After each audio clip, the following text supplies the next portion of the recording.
और हां, मैं आपको यह भी बताने आया हूं कि मैं एक मुसलमान हूं। मैं एक मुसलमान हूं अल्हम्दुलिल्लाह। और मेरा अकीदा यह है कि अल्लाह मुसलमानों का भी खुदा है, अल्लाह हिंदुओं का भी खुदा है। जो मुसलमान नहीं, अल्लाह सब इंसानियत का खुदा है। अल्लाह रब्बुल आलमीन है, रब्बुल मुस्लिमीन नहीं है। मानते हैं ना इस बात को? आप मानते हैं ना? और मेरा मानना यह है कि अल्लाह इंसाफ करने वाला है। अल्लाह ही इंसाफ करने वाला है ना।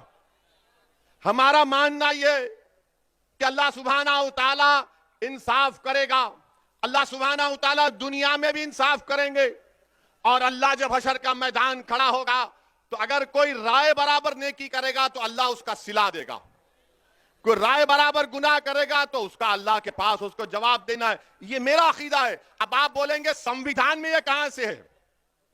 बीजेपी के लोग बोलते संविधान में कहां से आया? संविधान में जिसको बाबा साहिब अंबेडकर ने बनाया, उसका प्रियम्बल में लिखा हुआ है liberty of thought and religion, यानी आजादगी।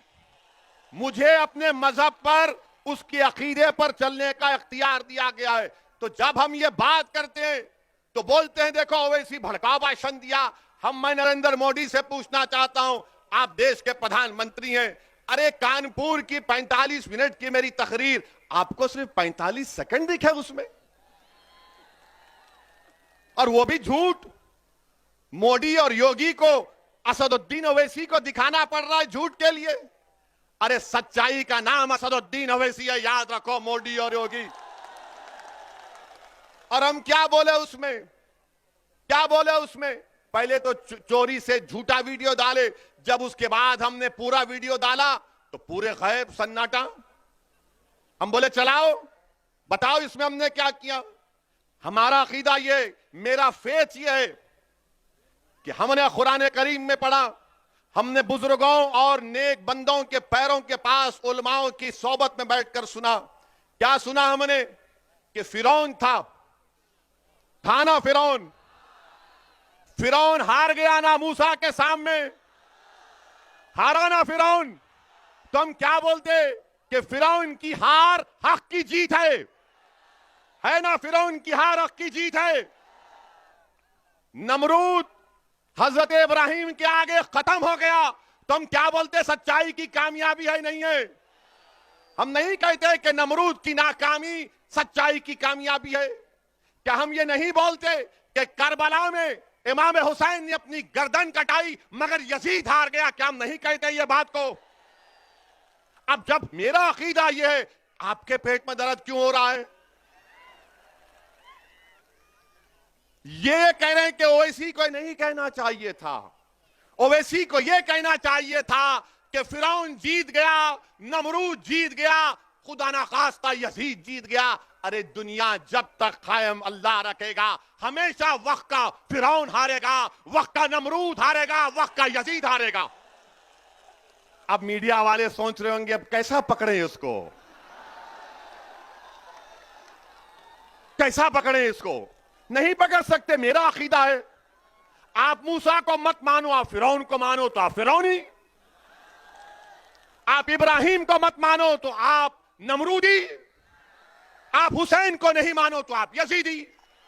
ये जमहूरियत की खूबसूरती है। मैं तो ये नहीं कह रहा हूं ना कि मैं ही सच हूं, मैं ये कह रहा हूं कि मेरा मानना ये है। इसीलिए हम कहते हैं कि जो जालिम है उसका खातिमा होगा। हो सकता कि मेरे जिंदगी में ना हो, मेरे बच्चों की जिंदगी में हो जाएगा। अच्छा, आपको मालूम नमरूद को कैसे उसका खातिमा हुआ? नमरूद का खातिमा कैसे हुआ मालूम आपको? नमरूद का खातिमा ऐसे हुआ कि अल्लाह ने उसके दिमाग में एक लंगड़े मच्छर को डाल दिया था। लंगड़ा मच्छर नमरूद की दिमाग में चला गया। अब उस नमरूद के पास वक्त का बादशाह था। उसके पास जो कोई मिलने आता तो उससे कहा जाता, बादशाह सलामत से मिलने से पहले उसके सर पर एक थप्पड़ मारना पड़ेगा तुमको, क्योंकि उसका मच्छर जो दिमाग में अल्लाह ने डाल दिया था उससे उसको राहत मिलती थी। ये हमारा अकीदा है। आप ये कह रहे हैं ये क्यों बोले? ये नहीं बोलना चाहिए। अरे तुम होते कौन हो? क्या मैं तुम्हारी जबान में बोलूं? क्या तुम्हारी जबान मेरे मुंह में है? क्या तुम्हारी सोच मेरी दिमाग में? नहीं, हमारे मुंह में हमारी जबान है, तुम्हारी जबान नहीं है। हमारे मुंह से जो बात निकलेगी वही सदाकत है, वही सदाकत है। अरे इख्तिदार पर बैठकर बड़ी बड़ी बातें करते हैं कि असदुद्दीन ओवैसी को ये नहीं बोलना चाहिए था, वो नहीं बोलना चाहिए था। अरे मैं क्या तुमसे पूछ रहा हूं? मैं बोलूंगा अपनी बात को, आपको पसंद नहीं है कान में रुई लगाकर बैठ जाओ। मगर सच्चाई यही है, सच्चाई को बयान करना जरूरी है। और अब तो हद यह हो गई कि हम अपने मरने वालों का भी जिक्र नहीं करेंगे, हम अपने मरने वालों का भी जिक्र नहीं करेंगे, हम जुल्म का जिक्र नहीं करेंगे, हम मजलूम का जिक्र नहीं करेंगे, हम मरने वालों का जिक्र नहीं करेंगे, जिंदों को दबाया जा रहा है उनके दबाने का जिक्र नहीं करेंगे। बीजेपी और ये तमाम सेकुलर जहन रखने वाली पार्टियां ये चाहती हैं कि असदुद्दीन ओवैसी जालिम का साथ दे। याद रखो, अल्लाह जब तक जिंदा रखेगा असदुद्दीन ओवैसी और मजलिस का एक एक रुकन जालिम का नहीं मजलूम का साथ देंगे। जब तक अल्लाह हमको जिंदा रखेगा हम कातिल का नहीं मकतूल के इंसाफ के लिए लड़ते रहेंगे। हम कातिलों का साथ नहीं देंगे, मकतूलों का साथ देंगे। हम ताकतवरों का साथ नहीं कमजोरों का साथ देंगे। और हमारी आंखों में जो सबसे कमजोर है वो हमारी नाकों में सबसे ताकतवर है। अगर जुल्म मुसलमान किसी हिंदू पर करेगा हम उस हिंदू का साथ देंगे, मजहब को बीच में आने नहीं देंगे, जुल्म को देखेंगे, जालिम को पहचानेंगे। ये बात इनको जब समझ में नहीं आती, ये समझते हैं कि हम आके बाजा बजाते हैं इनका, मोदी का, योगी का, अखिलेश का, कांग्रेस का। अरे तुम्हारा बाजा नहीं बजाएंगे। अब हम बात करेंगे हिस्सेदारी की। कानपुर की तकरीर पर बड़ा उछाला, क्या किया, क्या कहा मैंने? एक 80 साल के बूढ़े को उसकी दाढ़ी को लोचा गया और उसके जिस्म पर पेशाब कर दिया गया। मैं ना जिक्र करूं इसका, नहीं बोलो इसकी बात, बोलो आप फैसला करो। मैं वोट हासिल करने के लिए नहीं कह रहा हूं। 80 साल का बूढ़ा अगर हिंदू भी होता तो वैसी लड़ता, उसके लिए लड़ता रहेगा। मगर आप बात ही नहीं करते, आप बोलते ही नहीं। अब तो ऐसा बना दिया जा रहा है कि हम अपने जुल्म का, अपने कमजोरों का भी जिक्र ना करें। मेरे अजीज दोस्तों और बुजुर्गों, यहां पर मैं आप तमाम के दरमियान में खड़े होकर अल्लाह से दुआ करता हूं। अब हम दुआ भी कर रहे हैं तो इनको पसंद नहीं आ रहा, बीजेपी के लोगों को। कैसे दुआ कर रहा है ये? दुआ करना है, आप आमीन बोलो मत बोलो, अल्लाह सुनने वाला है।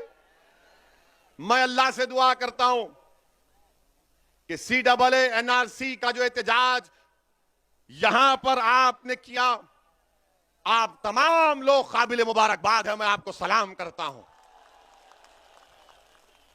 अल्लाह आपकी इन तमाम कुर्बानियों को अल्लाह कबूल करे।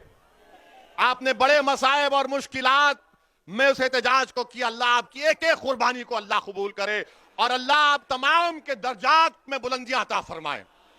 अल्लाह सुब्हानहू व तआला, आपने हक का साथ दिया था, अल्लाह हक को गालिब करेगा।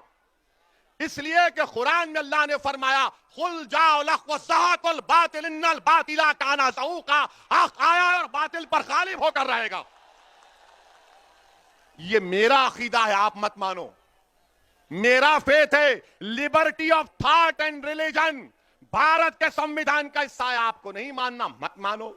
मैं अल्लाह से दुआ करता हूं कि यहां पर जो पुलिस की फायरिंग में मोहम्मद शफीक जो 40 साल के थे उनको शहीद कर दिया गया, उनकी जान ले गई।